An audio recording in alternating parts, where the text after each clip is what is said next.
नमस्कार, मैं दीपक आर अग्रवाल।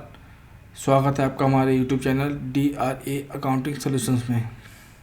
हम एक टैली का कोर्स शुरू करने जा रहे हैं जो कि क्लास वाइज है और हम उसकी आज पहली क्लास शुरू करने जा रहे हैं। हमारी पहली क्लास है बेसिक ऑफ अकाउंट्स, जिसमें अकाउंटिंग टर्मिनोलॉजी एक शब्दावली जो होती है, जैसे हर अपने व्यापार की, हर अपने काम की अलग अलग कामों की, जैसे वकालत की अलग, डॉक्टरी लाइन की अलग, और ठीक इसी तरह अकाउंटिंग की एक अपनी एक भाषा होती है। तो आज हम शुरुआती दौर पे शुरुआती क्लास में हम आपको सिखाएंगे कि किस तरह क्या क्या चीज़ें जो बहुत ज़्यादा सबसे ज़्यादा बोली जाती हैं, और ये समझ लीजिए कि उन्हीं के आधार पर ही अकाउंटिंग निर्भर है। अकाउंटिंग शब्दावली के अंतर्गत उन अकाउंटिंग वर्ड्स को शामिल किया जाता है जिनका उपयोग अकाउंटिंग करते समय होता है। जो अकाउंटिंग करते समय जो भी शब्द इस्तेमाल होते हैं वो अकाउंटिंग के टर्मिनोलॉजी के होते हैं। यदि आप अकाउंट सीख रहे हैं और आपको इन शब्दों का हिंदी अर्थ जानना जरूरी चाहिए। यदि आप अकाउंटिंग सीख रहे हैं तो आपको इन शब्दों को जानना बहुत ज़्यादा ज़रूरी है, क्योंकि अकाउंटिंग करते समय ये शब्द आपके डेली यूजेज में आते हैं। ऐसा नहीं है कि आपने अकाउंटिंग सीख ली है एक बार, या अकाउंटिंग काम कर रहे हैं तो एक बार सीख लिया ठीक काम नहीं है। ये वो शब्द हैं, ये वो टर्मिनोलॉजी है, वो शब्दावली है जो आपको हर 10 मिनट पे 5 मिनट पे आपको इस्तेमाल होंगे। जैसे क्रेडिट डेबिट, आपको कोई भी कहेगा भाई इसके पैसे जमा कर लीजिए, क्रेडिट डेबिट, पैसे जमा कर लीजिए, पैसे दे दीजिए, क्रेडिट कर लीजिए, डेबिट कर लीजिए। या आपसे कहेंगे कि नाम में लिख दीजिए, जमा कर लीजिए। तो इस तरह के ये शब्द हैं जो आपको हर समय हर वक्त, आप अगर कहीं भी आप अकाउंटिंग जॉब करते हैं या कैश, आपको पता ही चला कि किसी का आपको कैश का ही काम दे दिया गया आज, तो आप क्या कहेंगे आपसे कि पैसे जमा कर लीजिए, पैसे दे दीजिए, पेमेंट कहीं से आया है, किसी की रिसिप्ट आई है उसकी जमा कर लीजिए, किसी को देना है भाई उसके नाम में लिख दीजिए। नाम से मतलब उसके डेबिट कर दीजिए, डेबिट उसके नाम में लिख दीजिए, उसके भाई खाते में नाम में लिख जाएंगे कि हमने किसी को पैसे दिए, उसके खाते में हमने लिख दिए। जो बिजनेस ट्रांजेक्शन होती हैं व्यापार में डेली होने वाले व्यापारिक लेन देन, जो व्यापार इन्हीं केवल मात्र 4 चीज़ों पे टिका होता है, ये 4 चीज़ें ही होती रहती है व्यापार के अंदर, उनकी ही ट्रांजेक्शन होती रहती हैं और वही अकाउंटिंग कहलाती है। बस इनका जो लेखा जोखा रखना ही एक अकाउंटिंग कहलाता है। जो बिजनेस ट्रांजेक्शन, जैसे मान लीजिए अपने बिजनेस स्टार्ट किया तो उसमें क्या होता है, सेल परचेज होती है। सेल में आप माल बेच रहे हैं, एक सर्विस भी दे सकते हैं किसी को। जैसे मान लीजिए हमारा अकाउंटिंग का ही काम आप सीख लेते हैं, कल को अपना ऑफिस खोलते हैं तो आपका जो काम होगा वो सर्विस वाला होगा, आपने सर्विस दी। जैसे बैंक में, अगर बैंक में चार्जेस लग के आते हैं तो बैंक का जो एक्सपेंस होता है वो एक सर्विस वाला होता है। लेकिन गुड्स सप्लाई होता है, जैसे मान लीजिए आप लैपटॉप पर काम कर रहे हैं या कंप्यूटर काम कर रहे हैं, वो गुड्स हो गए। अगर आपका इसका व्यापार है तो आपका गुड्स सप्लाई का काम हो गया। तो व्यापार में गुड्स, माल खरीदना बेचना, सेवा देनी लेनी, और कैश जब हम माल खरीदेंगे या माल बेचेंगे तो उसका एक बदले में हम क्या लेते हैं, तो उसमें कैश लेते हैं। अब माल आपने बेचा, नगद बेचा या उधार बेचा। अगर नगद है तो आपने जमा कर लिया, उधार है तो उसको जमा कर लिया। इसी तरह कुछ पॉइंट है, जैसे सेल होती है, कस्टमर कैश है, क्रेडिट उधार है, पेमेंट किस तरह से आ रहा है, उधार आपका रिसिप्ट कैसे आ रही है, आपके जो है उसने इनवाइस के थ्रू कैश आया है, आपका बाय बैंक आया है या कैश आया है। तो ये अलग अलग मोड होते हैं बैंक के पेमेंट और मोड। परचेज है, परचेज में ऐसा ही नहीं कि आप माल ही खरीद रहे हैं, आप अपनी एसेट्स भी खरीद सकते हैं। जैसे मान लीजिए आपने कार खरीद ली अपने लिए, कार है, मोटरसाइकिल है, आपने इन्वर्टर्स ले लिए, इन्वर्टर बैटरी ले लिया अपने ऑफिस के लिए, या लैपटॉप ले लिया, मोबाइल ले लिया अपने ऑफिस की यूज़ के लिए, तो वो एसेट्स कहलाते हैं। मान लीजिए आपका काम सीमेंट का काम है, सीमेंट के डिस्ट्रीब्यूटर हैं आप, लेकिन आपका मोबाइल से तो कोई संबंधित है आपका है नहीं, लेकिन आपने मोबाइल ले लिया, मोबाइल ख़रीदा, तो वो आपका एसेट्स हो गया कि मैंने अपने मोबाइल दुकान पे ग्राहकों को फ़ोन करने के लिए मोबाइल ख़रीदा हुआ है। ठीक ऐसे ही उस पर डेप्रिकेशन होती है फिक्स एसेट्स पे, और बट वो आगे चल के हम बात करेंगे। इन्वेस्टमेंट है, जैसे मान लो आपने कोई पॉलिसी करा दी या FD करा दी बैंकों में, अक्सर होता ही है।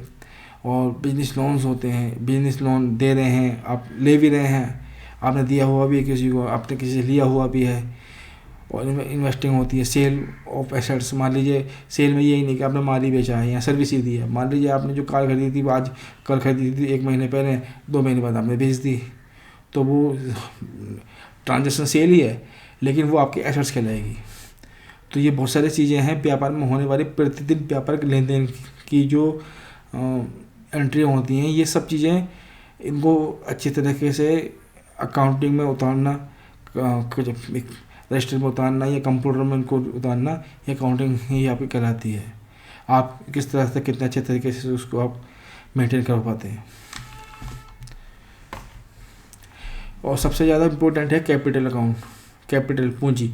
देखिए कोई भी आप व्यापार कर रहे हैं, चाहे वो पार्टनरशिप में है या प्रोप्राइटरशिप में है आपका व्यापार, तो कैपिटल अकाउंट से मतलब मालिक की जो पूंजी होती है। अब व्यापार में मान लीजिए आपने आज 2 लाख का बिजनेस स्टार्ट किया, कोई भी अपना व्यापार किया, और उसके में आपने 1 लाख रुपये नकद लगा दिया, और 1 लाख रुपये आपके पास कुछ सामान पड़ा हुआ था जो भी आप व्यापार कर रहे हैं, तो उसने अपने पास माल लगा दिया, तो आपकी जमा पूंजी 2 लाख की हुई।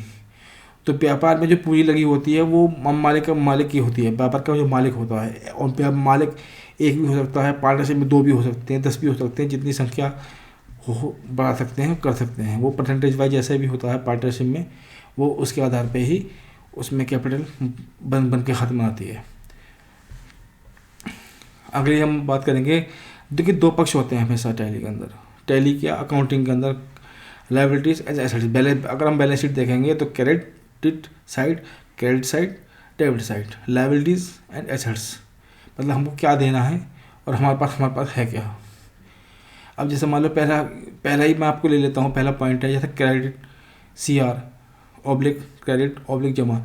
अक्सर क्या होता है कि टैली के अंदर जैसे मान लो क्रेडिट लिखा नहीं आता, मतलब पेमेंट की आपकी रिसिप्ट कहीं से आई, मान लीजिए दीपक से पेमेंट आई, तो क्रेडिट दीपक, डेबिट बैंक, तो उसमें DR CR इस तरह से आपको चलेगा। जैसे आया क्रेडिट हुआ तो जमा, डेबिट हुआ तो नाम, उसके नाम में लिख दिया। ये एक व्यापारिक भाषा है, नाम शब्द आप अभी अगर फ्रेशर के रूप में है तो आपको उसकी समझ में नहीं आएगा, लेकिन जब आप किसी फर्म पर जाएंगे या किसी व्यापार की स्थल पर जाएंगे तो वहाँ पर नाम सब बहुत सुनने को मिलेगा आपको।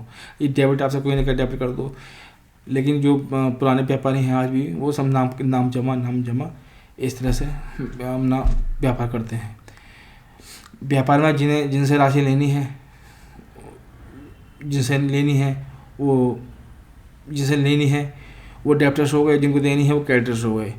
तो इस तरह से यही मेन चीज़ है, क्रेडिटर्स, डेब्टर्स, क्रेडिट, डेबिट। ये वो चीज़ें हैं जो आपको रटने की ज़रूरत में नहीं है, खुद ही आप सीख जाएंगे आप इसको, और इनके बिना कोई अकाउंटिंग में नहीं है।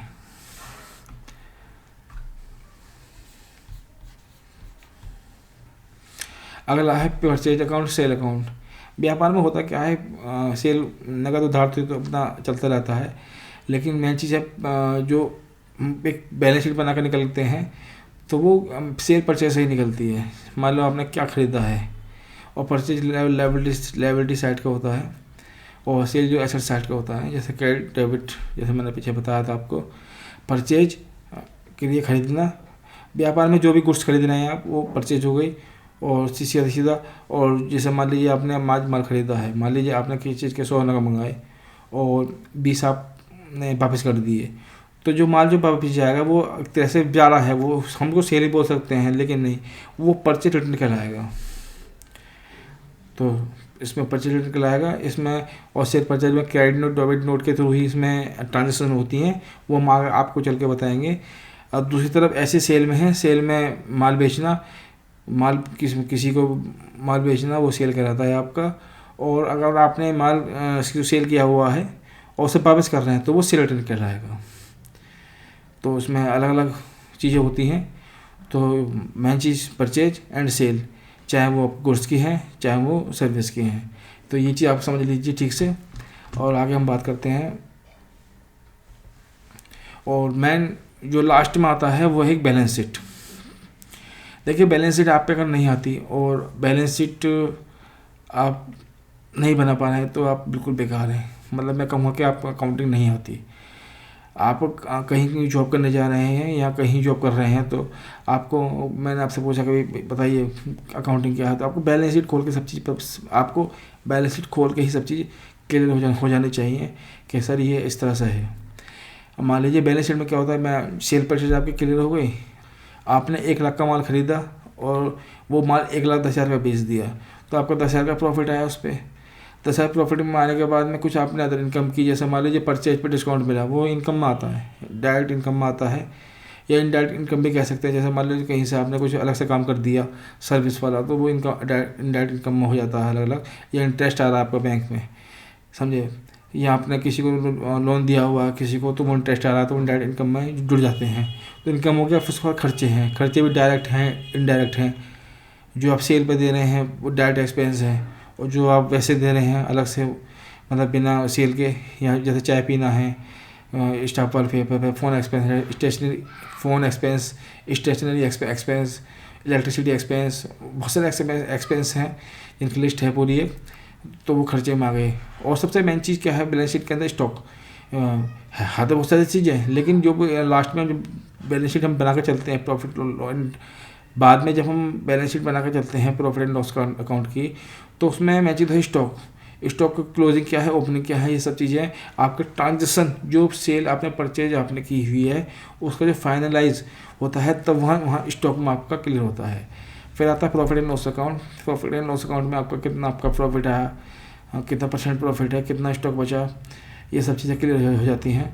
और आपका फिर लास्ट में बैलेंस शीट बनती है, तो बैलेंस शीट में सब आपका क्लियर हो जाता है।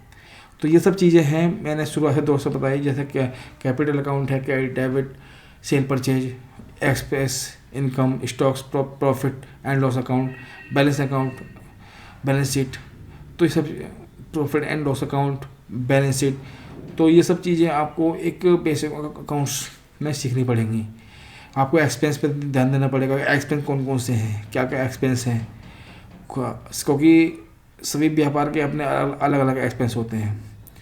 अब जैसे और इनकम भी अलग अलग होती हैं। स्टॉक है, स्टॉक आपको किस तरह से मेंटेन करना है, मतलब आप क्या क्या स्टॉक आप उसमें दिखा रहे हैं। ऐसा नहीं होता कि मान लीजिए स्टॉक आपने सारा माल लिया बेचा, ऐसा कुछ भी नहीं होता। कुछ एक्सपेंस, कभी कभी स्टॉक कुछ डैमेज भी हो जाते हैं, कुछ रिजेक्शन भी निकल जाती है, तो उसको किस तरह से मेंटेन करना होता है, ये सब बातें हम आपको आगे बताएंगे। तो ये बेसिक ऑफ अकाउंट्स की बातें हैं जो मेरी पहली क्लासेस में हैं।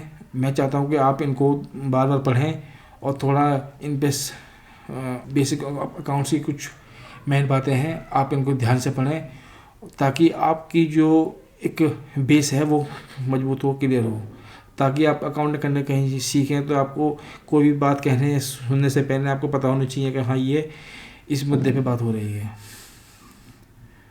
तो ये हमारी इसी हम पहली क्लास को हम यहीं पे ख़त्म करते हैं, और अगली वीडियो हम आपके साथ लेके आएंगे।